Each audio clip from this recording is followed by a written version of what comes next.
नमस्कार दोस्तों, आप लोगों को याद होगा थोड़े समय पहले पाकिस्तान के प्राइम मिनिस्टर चाइना गए थे और उस समय पर China Pakistan economic corridor, loan की रिस्ट्रक्चरिंग, इन सारी चीजों के ऊपर बातचीत की गई थी। हालांकि चाइना पाकिस्तान इकोनॉमिक कॉरिडोर के भारी मात्रा में फेल होने के कारण चाइना को लगा कि अरे यहाँ पर पैसा खर्च करने से कोई मतलब नहीं है, तो चाइना ने यहाँ पर ज्यादा इन्वेस्टमेंट करने से मना कर दिया और अपने कोल्ड शोल्डर जो है वो यहाँ पर शो कर दिए।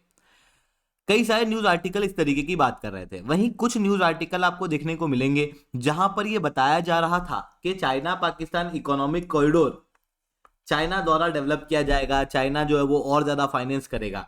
इवन पाकिस्तान के प्राइम मिनिस्टर ने यह भी कहा था कि ये ट्रिप जो है वो सक्सेसफुल रही है, जबकि एक्चुअल में ऐसा हुआ नहीं। मतलब पाकिस्तान ने यहाँ पर कुछ घपला करने का प्रयास किया है। बात यह आती है कि ये घपला क्या किया गया है और घपला क्यों किया गया है, क्योंकि ये घपला किया गया है पाकिस्तान ऑक्यूपाइड कश्मीर को लेके।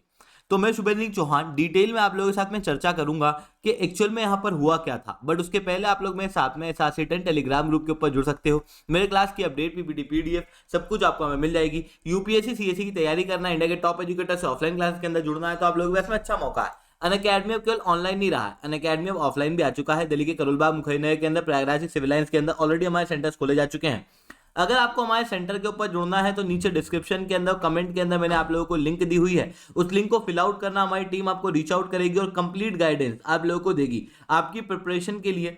और साथ में आप लोगों को बताया जाएगा किस तरीके से आप अपनी UPSC की जर्नी को आगे बढ़ा सकते हो।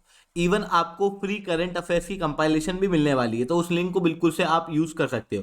इसके अलावा इंडिया के टॉप एजुकेटर्स आप लोगों को पढ़ाएंगे रिलायबल प्लेटफॉर्म के ऊपर, अनअकैडमी, जिसके द्वारा कई सारे टॉपर्स जो हैं वो पिछली बार निकाले गए थे। टॉप 10 में 4 बच्चे, टॉप 20 में 10 बच्चे और टोटल 315 बच्चे अनअकैडमी से पिछली बार क्वालिफाई हुए थे।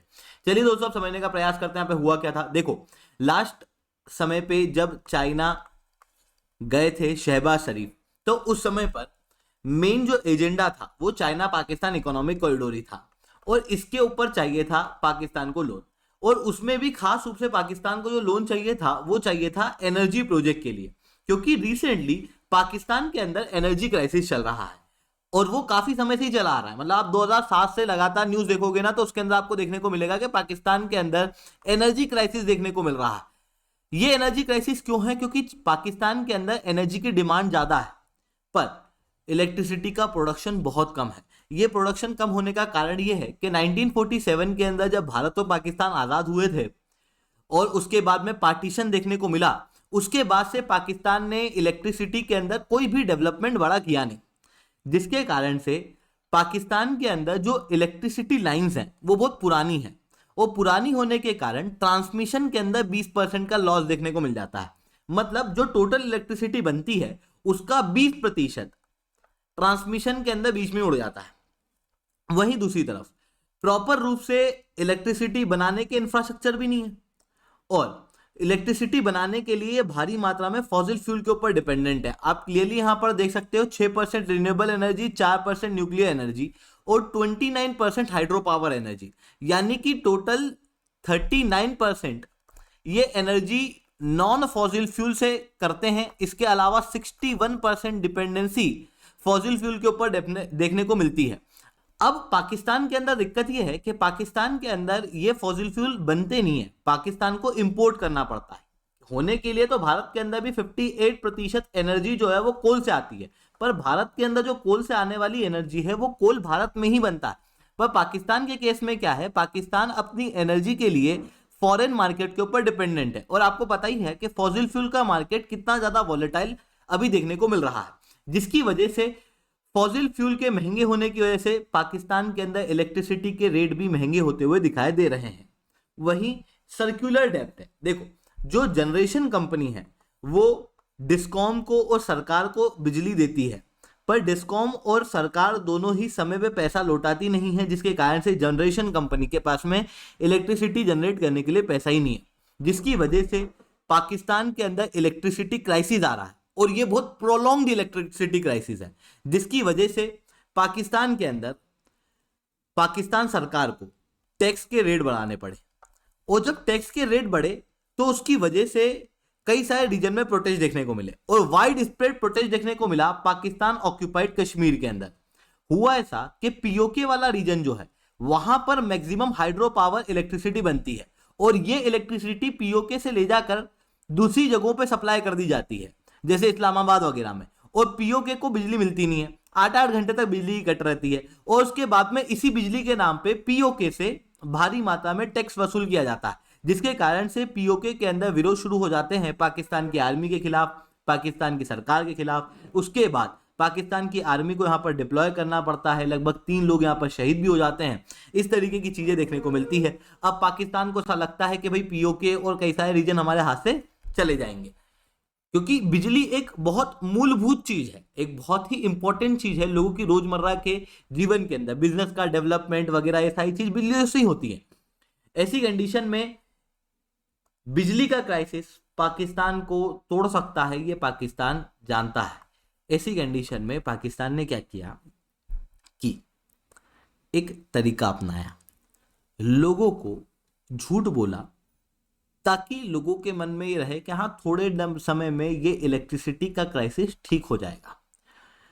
जब पाकिस्तान के फॉरेन मिनिस्टर ने अपने ऑफिशियल स्टेटमेंट निकाले चाइना से मीटिंग के बाद, तो इन्होंने कहा कि चाइना इन्वेस्ट करेगा आईपीपी प्रोजेक्ट के अंदर और ट्रांसमिशन के अंदर, मतलब कि पाकिस्तान की इलेक्ट्रिसिटी के ट्रांसमिशन और मॉडर्नाइजेशन के अंदर चाइना द्वारा इन्वेस्टमेंट किया जाएगा। जबकि चाइना ने कहा कि नहीं, हम केवल इलेक्ट्रिसिटी प्रोजेक्ट लगाएंगे, मॉडर्नाइजेशन ट्रांसमिशन के अंदर हम कोई भी पैसा नहीं देंगे। ये चाइना के ऑफिशियल स्टेटमेंट के अंदर लिखा हुआ है।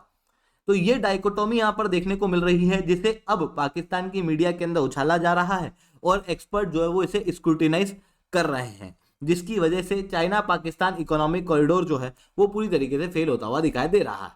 अब यहां पर चाइना क्यों ज्यादा इन्वेस्ट नहीं करना चाहता, देखो पाकिस्तान के केस में बात करें तो रिसेंटली पाकिस्तान जो है वो चाइना के पास पहुंचा था $15 बिलियन के लोन को रीस्ट्रक्चर कराने, क्योंकि इलेक्ट्रिसिटी के अंदर ही ये लोन जो है वो चाइना से पाकिस्तान ने लिया था। अभी पाकिस्तान के ऊपर जो टोटल फॉरेन डेप्ट है वो लगभग $130 बिलियन का है, जिसमें से 13% चाइना से आया हुआ है। और इलेक्ट्रिसिटी प्लांट के अंदर Pakistan, China Pakistan economic corridor में केवल सीपीईसी में लगभग $7.5 बिलियन ओ करता है चाइना से, और टोटल $15 बिलियन एनर्जी जनरेशन के लिए चाइना से पाकिस्तान ने लिए हुए हैं। अब चाइना को ये पैसा रिटर्न करना है, पाकिस्तान के पास में पैसा नहीं है, और पाकिस्तान एक तरफ कह रहा है कि आप लोन को रिस्ट्रक्चर कर दो, वहीं दूसरी तरफ यही पाकिस्तान चाइना को कह रहा है कि नया लोन दे दो। तो चाइना जो है वो यहाँ पर लोन नहीं देना चाह रहा है। Even China Pakistan economic corridor के नाम पे ये लोग लोन लेना चाह रहे हैं, पर China Pakistan economic corridor China को खुद को समझ में आ चुका है कि इतना कोई सक्सेसफुल प्रोजेक्ट है नहीं, क्योंकि सीपीईसी के अंदर लगातार चाइनीज लोगों के ऊपर अटैक किए जा रहे हैं, बलूचिस्तान के अंदर विरोध देखने को मिल रहा है, और भारी मात्रा में चाइना का पैसा जो है वो खर्च हो रहा है, जो कि चाइना को पता है कि हो सकता है भविष्य के अंदर ये पैसा डूब भी जाए। पर इस पैसे के डूबने के बाद भी चाइना के हाथ में कुछ आ नहीं रहा, क्योंकि ये जो इंफ्रास्ट्रक्चर प्रोजेक्ट यहाँ पर बन रहे हैं ये बहुत कारगर है नहीं। आप देखो हम्बनटोटा पोर्ट के अंदर ज्यादा जहाज आते हैं as compare to Gwadar port. ऐसी कंडीशन में चाइना को खुद को समझ में आ रहा है कि यार ये जो प्रोजेक्ट है पूरी तरीके से फेल प्रोजेक्ट है, जिसके कारण से चाइना जो है वो इस प्रोजेक्ट के अंदर और निवेश नहीं करना चाहता। वही पाकिस्तान जो है बिल्कुल बीच में अटक के रह चुका है। पहले चाइना के ऊपर इसकी डिपेंडेंसी थी, अब चाइना ने भी अपने हाथ जो है वो पीछे कर दिए हैं, जिसके कारण से पाकिस्तान के अंदर एक नए प्रकार का क्राइसिस जो है वो देखने को मिल रहा है। आई होप ये सारी बातें आपको समझ में आई होंगी। लेक्चर अच्छा लगा हो तो लाइक करना, लेक्चर बहुत अच्छा लगा हो तो नीचे सर्टेन कमेंट करना। यूपीएससी सीएससी की तैयारी करना है, कि टॉप एजुकेटर से ऑफलाइन क्लास के अंदर पढ़ना है, तो आप लोगों के पास में अच्छा मौका है। अनअकैडमी अब केवल ऑनलाइन ही रहा है, अनअकैडमी अब ऑफलाइन भी आ चुका है। दिल्ली के करोलबाग मुखर्जी के अंदर हमारा सेंटर खोले जा चुके हैं। अगर आपको हमारा सेंटर देखना है तो इस वीडियो को एंड तक देखना।